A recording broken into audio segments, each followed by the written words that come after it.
Okay. So, good afternoon, ma'am. As part of my requirement for international human resource management, I'll be reporting on topic three, culture and HRM, Hofstede Globe. So I'm going to be comparing different cultural frameworks based on these two cultural frameworks. So first is here are the coverage of the topics. We'll be covering Hofstede's cultural dimensions theory, the Globe project, a comparison between the two, and then the conclusion. So first, regarding Hofstede's cultural dimensions theory, so it is a research developed by Gert Hofstede in the 1970s and 80s, which was later expanded, and is based on surveys of over 100,000 IBM employees across 70 countries. It has six key different dimensions of national culture that influence values, attitudes, and behaviors in organizations. The model focuses on how societies differ in their core values. It's basically a research targeting different aspects of a culture of a specific country. So there are various differences between countries in terms of their importance on certain aspects, which will be covered later. So it identifies six dimensions, which is measured from a scale of 0 to 100. Though some of the scores exceed 100 based on the earlier data, but the ones I'll be showing is at a maximum of 100. So these dimensions help explain variations in workplace dynamics, social norms, and human resource management across countries. Scores are relative and based on averages, not absolutes for individuals. So for clarification, this is just an average between the citizens of a specific country. It doesn't mean that when a specific area is scores high or low based on the scale, it doesn't mean that all of the people there are of equal value. So here we'll be focusing on the values. It means this is what the people value most, which is different from what is actually happening or the practices. That two distinction will be much more clear once we go on to the globe research or the globe scale of cultural dimensions. So let's tackle the first dimension, which is the uncertainty avoidance index. So this dimension measures the tolerance for ambiguity and uncertainty. So cultures that has high UAI prefer rules, structures, and predictability to minimize risks, while low cultures or low UAI cultures are more relaxed, adaptable, and open to change and innovation. So one of the highest in terms of this area, the UA is Greece, wherein they scored 100 points, while the lowest is Singapore, which is 8. So it shows that Greece is much more, they prefer more rules and they want structure when in terms of their preference in terms of how they organize things, while Singapore is a much more relaxed country. The Philippines actually ranks a bit on the lower side of this, which is at 44. So we're a bit on the relaxed side, but we still do value the structure and rules. So the next area is the power distance index. So this is a dimension that measures the extent to which less powerful members of society accept and expect an equal power distribution. It basically just means that does a country have what do you call this? Does it have great respect or great value over people in power? So it's a tend or an attitude of accepting hierarchy and authority without question. So those cultures that score high in PDI they do accept hierarchy and authority without question. While other countries with low PDI cultures, they strive for equality and with flatter structures and accessible leaders. So it means that those that have low PDI, they actually see themselves as equal to their leaders. So that's how they function. So there are actually three countries that are tied for the highest. So this is Libya, Malaysia, and Slovakia, while the lowest is Austria. So it means that these countries, especially in Libya, Malaysia, Slovakia, they really value or they really respect hierarchy and authority without question, regardless if the leader is competent or the leader is capable. As long as they're more older, they're much older, they have higher authority over them, they automatically give their respect. While in Austria, it's a bit different. They actually do not think or treat others, even those in position, as equals. They see themselves as equals to people in power. So in the Philippines, we're also similar to Malaysia, Slovakia, and Libya. We actually do accept hierarchy and authority without question. So usually this is a common trait between usually most countries that were occupied before, they tend to have this kind of society that accepts hierarchy and authority without question. So let's go on to the third aspect. So this is what Hofstede calls the long-term orientation versus short-term normative orientation, or LTO. So this dimension evaluates focus on the future. So high LTO is pragmatic, persistent, or thrift-oriented versus the present or past, or which they want quicker results. So high LTO invests in the future or long-term goals, while low values or low countries with low scores value traditions and social obligations. So okay, so not surprisingly, one of the highest that value long-term orientation is Japan, wherein they scored 100. So they usually make decisions with the long-term goal in focus. So as you would say, while Venezuela is a bit it scored 0, so obviously they're the lowest. So they actually value their present. So they want quick results. They want gratification, unlike the country of Japan.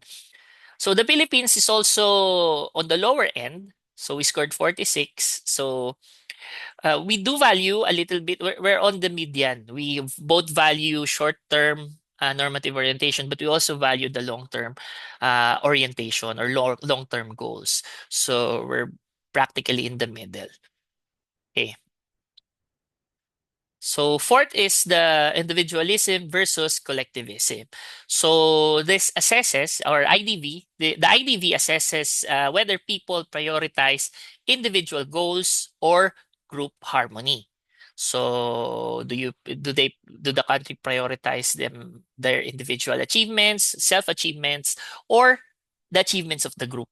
So individualistic societies, which is this are high IDVs. Those that scored high, they have individualistic societies which emphasize on personal achievement, independence, and self-reliance. While those that scored low are the collectivistic countries, wherein they focus on loyalty to family or in groups with decisions made for collective benefit. So they focus on group achievements. So one of the highest, or the highest, is based on the study is Netherlands, wherein they scored 100. So they value individualistic performance, individualistic achievements, independence, and also self-reliance. While in Nigeria, they scored 0, wherein they do have a big emphasis on the group, loyalty to family, loyalty to groups, and decisions that are made for collective benefit. Now, the Philippines is also, as we are known to be very family oriented, we also are on the lower end. So we scored 17. So that shows that most Filipinos, they do give an importance to the group rather than the individual. So next is masculinity versus femininity.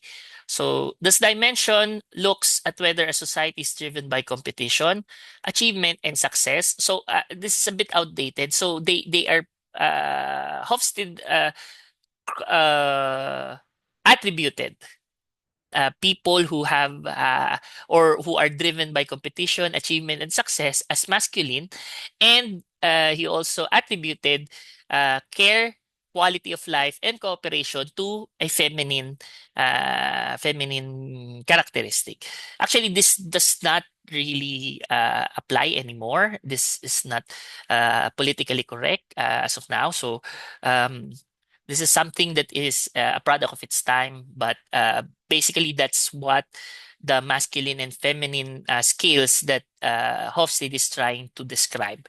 So it doesn't really refer to gender roles or gender equality, but it's more of what characteristics are attributed as masculine and what characteristics are attributed as feminine. So again, this is a product of its time. So it's a bit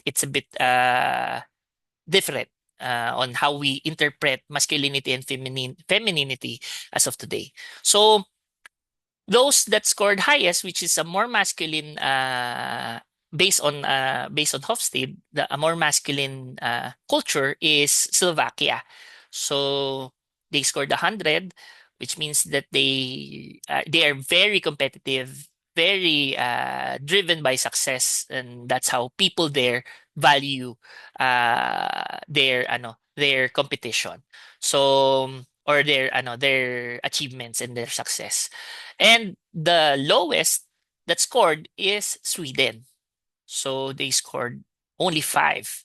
So it means that they have a higher importance in terms of care, quality of life, and cooperation.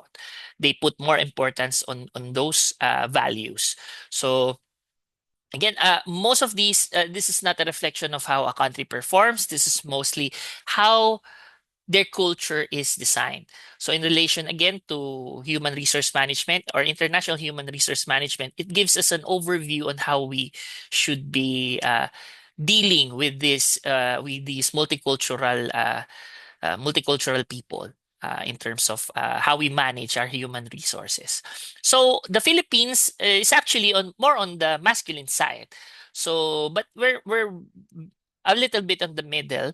So we scored 64, so means that we put importance on competition, achievement, and success, but we also do have some importance placed on quality of life and care, cooperation for as values. So let's move on to number 6, which is the last one. Actually, this is something that is only under Hofstede. This is the sixth, the newest, I think. This is the newest parameter under Hofstede's cultural dimensions. So this does not this is not part of what Globe has worked on. Later, we'll see that Globe's foundation for its cultural dimensions is actually Hofstede also. So it's an improvement of Hofstede's research. So yeah, this number 6, which is IVR or indulgence versus restraint. So this assesses the degree to which people freely gratify desires and enjoy life. Those are high IVR, or suppresses impulses through strict norms, which is low IVR. So indulgent societies prioritize fun, leisure, and personal happiness, while restrained ones emphasize on duty and self-control. So the highest that scored for this is actually Venezuela. So people there, they do want to gratify their desires and enjoy life, while the lowest ones are Egypt and Pakistan, which scored zero. So they are more duty, or sorry, they emphasize duty and self-control in terms of their values. So the Philippines, again, is still in the middle at 42, but we're on the duty side more in terms of values. So we scored 42. All in all, this just tells us that the Philippines is very balanced when it comes to certain values under Hofstede's cultural dimensions. So, yes, these are the data sets that was retrieved from the website of well, the references is later. They'll be shown. So these are the countries and how they performed. As you can see, for example, China, they do have a very high PDI. PDI means the power, how they respect people in authority. They have an IDV of 43, which is in the middle. So what stands out is like, for example, their LTO, how it's 77. So how they value long-term goals. And in terms of IVR, they're much more duty driven as they scored 24. So as you can see, some of these do not have scores, specifically the LTO and IVR, like in Bhutan, because these are uh, newly added dimensions. So originally it was only four. So the PDI, which is the regarding the power, IDV, which is the collective or individuality index, and then mass as masculinity and femininity, and UAI, which means avoidance to unfamiliarity. Okay, so these are the data sets. As you can see, Guatemala, Hong Kong, you can see here. Yeah. And there is Philippines. So Philippines, these are the scores that was shown also a bit earlier. So this is how we performed during Hofstede's research. Okay. Okay. So we're gonna move on to the next topic, or the next area in my topic, which is the Globe Project. So the Globe Project, Globe, which means global leadership and organizational behavior effectiveness, during 1991 to 2004, is a more recent large-scale study involving 170 researchers and data from 62 societies. So it builds on and extends on Hofstede's work by identifying 9 cultural dimensions. So from six, this became nine. And also from being in one company, this is now involving a lot of researchers and a lot of industries in different countries. So this is how the Globe Project was scored. Unlike Hofstede, which is arranged from 1 to 100 or 0 to 100, the scores for the Globe Project is 1 to 7. So 1 obviously is lower, and then 7, which is the higher. And it also measures two perspectives, which is practices or as is, meaning what people actually do, what is actually happening, and values or the should be, which is what people believe should be done. So the Hofstede focused on the values, so what should be, but it did not take into account what is actually happening. So the Globe Project took that into account, the difference between values and practices. So the data that I'll be showing will be focused only on the Globe Society culture scales, because the Globe research also took into account leadership scales for each country. So for the sake of comparison between Hofstede, we're gonna only focus on the cultural scales. So, and also we will be basing it on practices for the highest and lowest score for each country, due to it being the more accurate representation. Because the values is something that it's mostly what they think, but what is actually happening is the actual representation of what is being employed or being valued in that country. So that is what I took into account for this report. But all of the data is available later down the slides. You can see all of the uh, indexes or the result of the scores of each country. So let's move on. So first is there are many aspects that were, well, there are basically two aspects that were borrowed from Hofstede. And this is the first one, the uncertainty avoidance or the UAI. So the globe cultural dimensions also have the uncertainty avoidance UA. And this is identical to what Hofstede did. So it's the same description. It's the extent to which people rely on social norms, rules, and procedures to alleviate unpredictability. So resistance to uncertainty or avoidance of uncertainty, basically the title. So high scoring high means a country strongly relies on rules, structure, and planning, while low scores means a country has tolerance for ambiguity, flexibility, and risk taking. As additional disclaimer, the results of Globe's research and Hofstede's, there are a bit of differences between the two.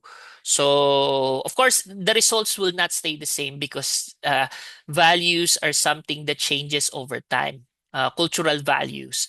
So, due to the year of research of Hofstede compared to globes, there's a bit of difference because some countries they have changed values or some of their culture has been changed. So this is something that should be always taken into context on what year this was researched or this was gathered. So continuing, the highest in terms of uncertainty avoidance is Switzerland. So they scored 5.36 in terms of practices. But as you can see, in terms of values, they actually scored very low. They do want flexibility in terms of their values, but as you can see, in terms of actual what is happening, they are actually very structured and planned in terms of how they value things they or the actual what's happening. So yeah, in terms of lowest, it's Russia. So Russia is 2.88. It means that Russia is very flexible and very risk taking, and they do have tolerance in terms of ambiguity. So, but as you can see, it's the opposite side this time. In terms of their values, they do want structure. In terms of what they think is right or what they value, they think that they should be very, very structured. But what is happening? They are actually very flexible and very ambiguous. Okay. So in the Philippines, we're also the same. We scored actually a bit lower. So at 3.89, this is a bit on the lower end. Well, in terms of scale, because 7 is the highest and 1 is the lowest, but most scores did not go below 2, and most scores did not go above or did not reach 7. So, uh, but in comparison with other countries, we're actually on the more flexible end. So the actual what is happening in the Philippines is at 3.89, which is we're a very, very flexible country. We're an ambiguous country where we have tolerance for ambiguity. While in terms of values, we do want structure.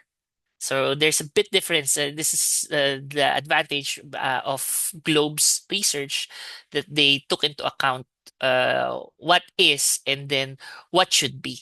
So yeah, let's move on. So this is another one which is identical to Hofstede's, the power distance. It's also named the same, PDI. So this dimension is the extent to which the community accepts and endorses authority, power differences, and status privileges. So it's very, very similar. So how people view people in power.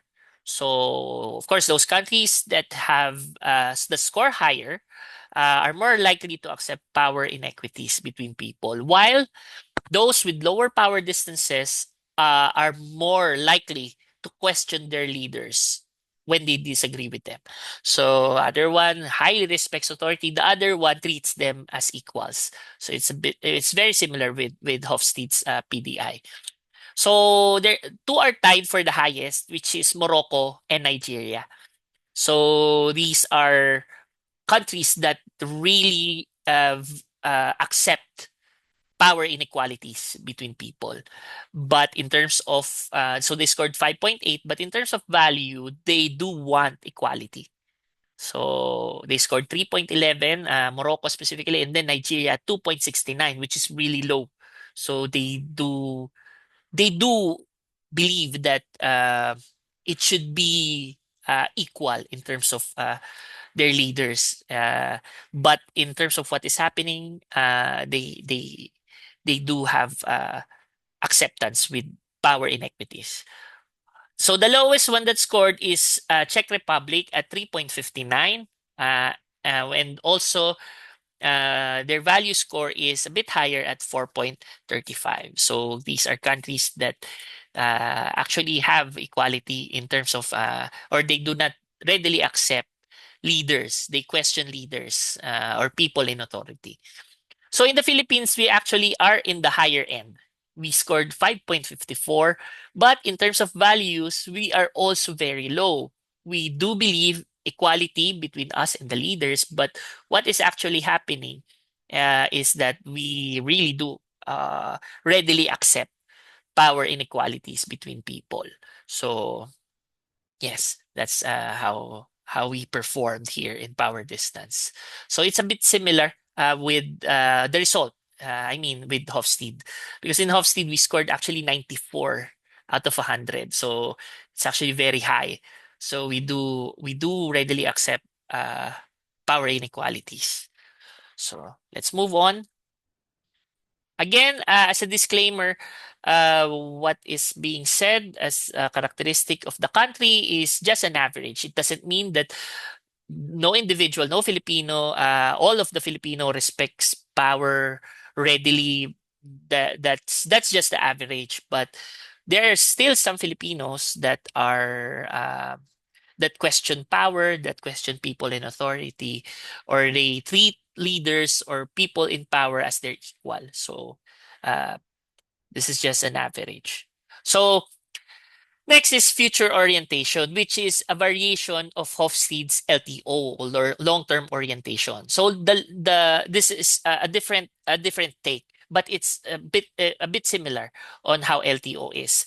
So this dimension is actually the degree of people to engage in future-oriented behaviors such as planning, investing, and delayed gratification. So countries with high scores have strong focus on long-term planning and future rewards, while countries with low scores focus on immediate results and present gratification. So yeah, it's really a bit similar. The other one is this just includes investment. So what they do is they plan, they focus on the future, while the lower scores actually focus on what is present. So present gratification. So the highest that scored is Singapore at 5.07. Their values is also very high. So they do believe in long-term future oriented behaviors. While the lowest one is Russia. So Russians usually are uh, they want present gratification, instant gratification. But in terms of values, they also see the value of future-oriented behaviors or planning, investing, future investments or long-term planning. They do believe that also. In the Philippines, we're a bit higher in practices, and in terms of value we are very, very high.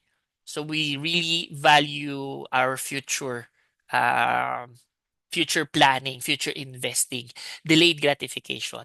So we are forward, future thinking. So in practice and also in values. So yes, let's continue. So the next one is institutional collectivism. So this is a variation of Hofstede's IDV. So individualism and collectivism, or it's been split into two. So later we'll be showing the other half. So this is the first half, which is institutional collectivism. This is the degree to which organizational and societal institutional practices encourage and reward collective distribution of resources and collective action. So, countries with high scores have strong emphasis on group loyalty and collective goals in organizations, societies, while countries with low scores have strong emphasis on individual achievement and independence. So there's a bit of similarity with Hofstede's goal, but this does not take into account family. So this is just how we perform in terms of our organization or society. For example, people who value institutional collectivism is like, for example, you take a pay cut for the company to hire additional personnel. So it's sort of like sacrificing your personal interests for the interest of the institution or the society as a whole. So that's an example. So countries like Sweden, they have high scores, which is 5.22. So they have strong emphasis on group loyalty. So that's how they what is really happening. But in terms of values, they're a bit on the middle. So they also value individual achievement and independence, but they also value uh, loyalty or group loyalty. In terms of Greece, they are the lowest scoring at 3.25. So it's not so much that they still do value, because this is a bit high. It's a bit high in terms of the scale, but they do have strong emphasis on the individual achievement and independence. They do value those more so than they value the or what is happening. I mean, that group loyalty is being sacrificed in in the advancement of individual achievement and independence. But in terms of values, it's very high at 5.4. So they do have in terms of their values group loyalty, but it is not what is happening in practice. So in the Philippines, we're a bit same on how we value and how we practice. So this is a bit a middle on the a middle of the road at 4.65. So we do have loyalty with the group, but we do also have a strong emphasis on individual achievement and independence. We balance both aspects, and our practices and values. What's happening and what should be happening is the same. So almost the same. So next, go to the next half. So this is the next half, which is in-group collectivism. So again, this is a variation of Hofstede's IDV. This dimension is the degree to which individuals express pride, loyalty, and cohesiveness in their organizations or families. So this is the emotional aspect of collectivism. Uh, this takes into account uh, our loyalty to family and close groups. So not necessarily the society or an organization. So this is a bit closer to home. So that's why it's called in-group collectivism. So those countries with high scores tend to have strong pride and loyalty to family and close groups, while countries with low scores have a more individualistic approach to family and organizational relationships.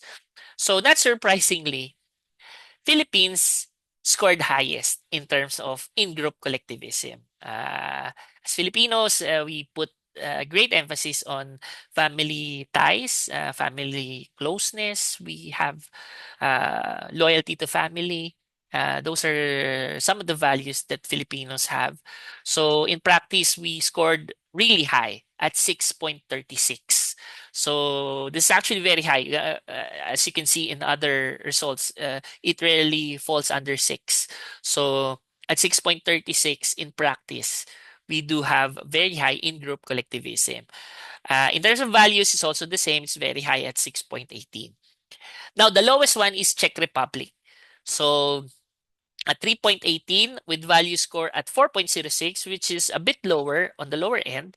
Uh, we do have they do have an individualistic approach to family and organizational relationships. So let's move on.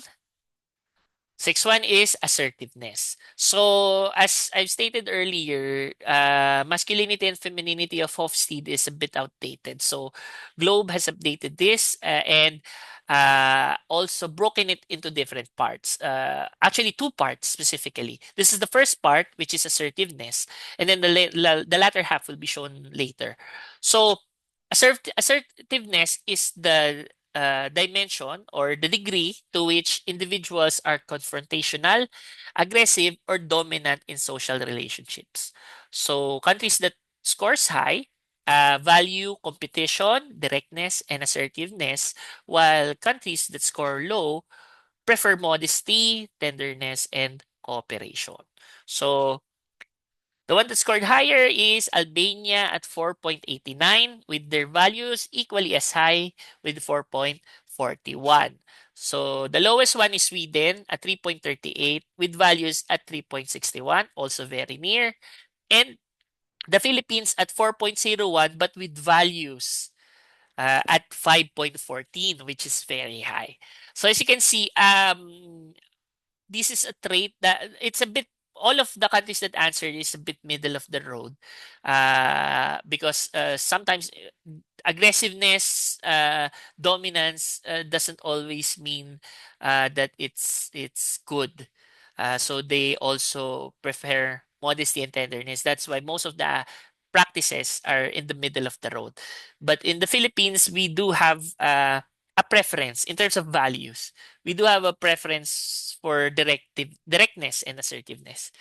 I guess this is how our well, as a personal context, as a personal opinion, Filipinos usually hate people that are not straightforward. That's what we call plastic. So in terms of values, we do value directness and assertiveness because we dislike people that uh, are not direct, that cannot say things to your face. So that's I think that's how our society is built. On a personal note, this is not backed up by research, but on a personal experience or a personal opinion. So okay, let's move on to the next part, which is gender and egalitarianism. So this is the feminine side. So the other one is the masculine side. This is the equivalent of masculine side. This is the equivalence of the feminine side, which is gender egalitarianism. So this is the dimension or the degree to which a society minimizes gender inequality and promotes gender equality. So countries with high scores value gender equality in roles and opportunities, while countries with low scores have a more traditional, differentiated gender role. So in practice, the highest one is Hungary in terms of gender equality. So this is a country that really values and does try to uh, equalize the gender or the gender roles. They promote gender equality. So in terms of values, they scored 4.63, and in terms of practice, they scored 4.08. While the lowest one is South Korea in practice. So in practice, they have a very traditional, differentiated gender roles. But in terms of value, they also scored a bit high with at 4.22. As in the Philippines, we're a bit on the higher end at 3.64. In comparison to other countries, we're a bit higher. So, in terms of values, we're also a bit higher on at 4.58. So, we do value gender equality based on the research of Globe. one thing that is peculiar with this is specifically the United States. Later, when we see the data, it shows that they have very high value at 5 point something in terms of value for gender egalitarianism. So they really value gender equality. But in terms of practice, they scored around 3. So it's on the lower end. Uh, so it's a bit peculiar that that's what is happening at the United States. So the difference in values and what is actually happening. So let's move on to, oh, this one is a new dimension that is not covered by Hofstede.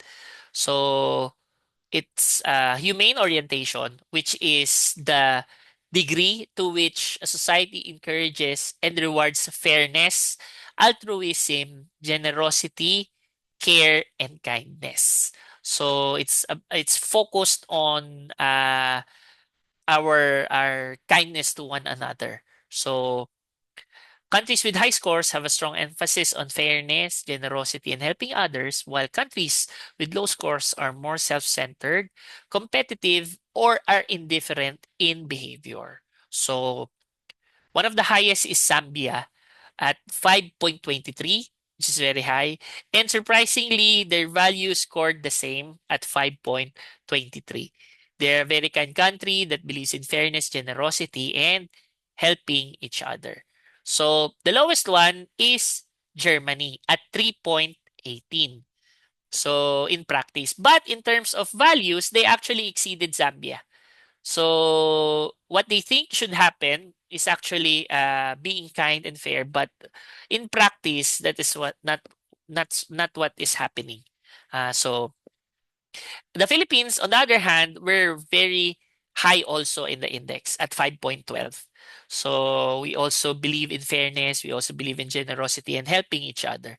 So in terms of values, it's also the same. We scored very high at 5.36. So counterpart to humane orientation is performance orientation. So this is the degree to which a society encourages and rewards improvement, high standards, excellence, and innovation. So it's the opposite, sort of the opposite of humane orientation. So again, this is not covered by Hofstede. This is unique to Globe. So this is a new parameter wherein when countries score high, it means that the country has a strong emphasis on achievement, results, and excellence. The actual performance, actual data, regardless of their kindness, regardless of their generosity, they put importance on achievement and results. While countries with lower scores, they are less focused on performance and more on relationships, more on harmony. So those that scored low. So the highest one is Switzerland at 4.94 with their value score at exceedingly high 5.82. So they do value performance at Switzerland. They've put a big emphasis not only in values but also in practice. Uh, while the lowest scoring is Greece at 3.2. So it means that what is actually happening is they are less focused on performance and more on relationships. But surprisingly, in terms of values, they also scored very high at 5.81. So they do believe in merit-based system uh, in terms of value. So in the Philippines, we scored very, very high in terms of values, but in practice, it's the middle of the road. Well, it's on the higher end at 4.47 because 4.94 is the highest one. So we're in the higher end. So we do also value performance and at achievements, results, and excellence. We do have a great emphasis on that, not only in practice, but especially in values. So that covers the 9 aspects or the 9 dimensions as shown by Globe through their research. So right now I'm showing the data sets. So there's a legend at the end. So basically this is the performance of each country. Like for example, Albania at UAP, this means P means the practices and V the values. UA is uncertainty avoidance. There's a history at the end that shows all of the legend, but these are the different parameters that cover. So it's a bit more than what Hofstede has. There are much more columns, so you can see. So it's the performance of each country. There's the data set. So we'll be moving forward, showing this quickly. Philippines is there. As you can see, we really scored high on most areas. We're in the upper end most of the time, but we do have some that we are in the lower end in terms of the parameters. Okay. So this is the legend. This is what has been discussed earlier: the certainty avoidance, power distance, future orientation, institutional collectivism, and others. So as this is the actual data that was done by Globe. So we're now on the comparisons of the both of the frameworks. So first is the similarities between the two. So both frameworks are quantitative and compare cultures at the national level. So that's what they are similar in. They also have a strong overlap in core concepts. For example, the power distance, uncertainty avoidance, and collectivism. So those are aspects that are very similar in core concepts. Both are also widely used in cross-cultural management and international human resource management. Also, both show that culture affects leadership, motivation, team dynamics, and organizational practices. It's a reference international human resource management use to better manage the different multicultural members of the team. So next is we have the differences. So the number of n granularity is very different. Hofstede has 6 dimensions, one of which is unique to Hofstede, while Globe has 9, which has finer distinctions wherein they split the collectivism and the mass or masculinity and femininity, and also has 2 additional dimensions. So that's a difference between the two. So in terms of data and methodology, Hofstede also relied on one multinational company, which is IBM. So the difference is Globe used a diverse sample at multiple industries. So that's the difference between the two. Next is in terms of practices and values, Globe explicitly separates what societies do, so what is actually happening, from what they believe should be done, the values. So that's why there are 2 aspects in terms of what Globe's data presented. While on Hofstede, he only focused on the values, so what they think should be done. So that's the difference between the two. Okay. Next is criticism and evolution. So Globe was partly designed to address Hofstede's limitations. So it's actually a more an updated version of Hofstede. So Globe has the Hofstede's as its foundation. So it updated the outdated data. Of course, the masculinity and femininity dimension, which is less relevant today, also less politically correct. So that's what Globe updated in terms of Hofstede.